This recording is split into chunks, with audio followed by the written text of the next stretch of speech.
Yeah. Good afternoon, everyone. Welcome to the Conrad Prebys Polar Bear Plunge. My name is Lindsay, and this is Tim, and this beautiful bear joining us, or handsome, shall I say, bear joining us this afternoon is Kaluk. He is the only male we have here at the zoo. He is lazy. He's 10 years old, and his sister Takik is out on exhibit with him. The two of these bears were orphaned in Alaska when they were 3 months old.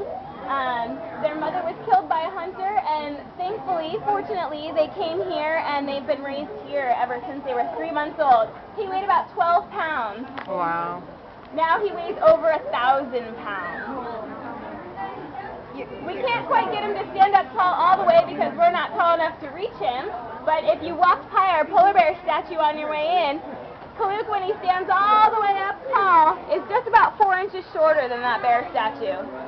He's not quite as hefty as that bear statue. If that was a real bear, that bear would be around 1,400 pounds, whereas Kaluk is just over 1,000. And that's because in the wild, polar bears need a 4.5 to 5 inch thick layer of blubber in order to survive in the Arctic climate. People always ask us how our bears can survive here in San Diego because it's just not cold. The exhibit's not chilled, it's open air. The pool is chilled to about 55 or 60 degrees.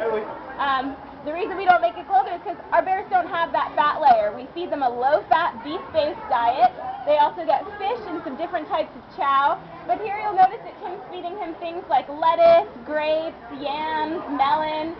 These are all types of things that fill the bears up. We found that they really enjoy them. They're little snack items. They don't get a whole lot of nutritional value from them.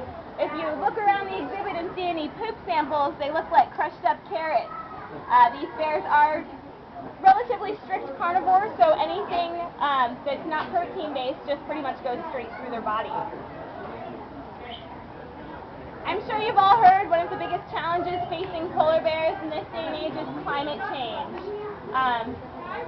To us, a few degrees here or there, not a big deal. To a polar bear, 1 degree is the difference between water and ice. And we are seeing the polar bear ice habitat disappearing at an alarming rate, faster than we've ever seen it since calculations of the ice flow were originally taken. So currently polar bears are listed as threatened, but we may see the disappearance of the polar bear by 2050 if we don't change some of our habits in our daily lives. So as far as climate change goes, it is the increase in carbon in our atmosphere that is raising the temperature of the atmosphere and melting our ice. So what we can do in our lives are just a few simple things. You can turn off your lights when you leave the room. You can carpool more often, shop more locally. They're all really small things. You don't have to do them all. Just choose one and help polar bears in your daily lives. Yeah.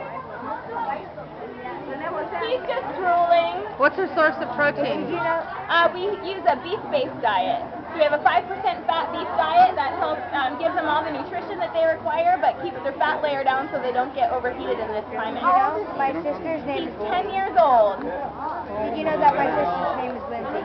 Oh, really? Yeah, she's 21. Awesome name.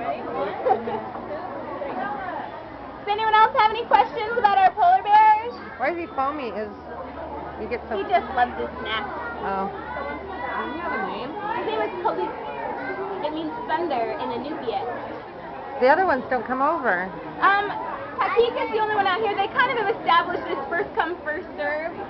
Every once in a while they will both come over together, but generally the first bear here gets the treat. Well, I want to thank all of you for coming to the zoo today. Just coming through those gates have helped us with all of our conservation efforts here in the zoo and in the wild. So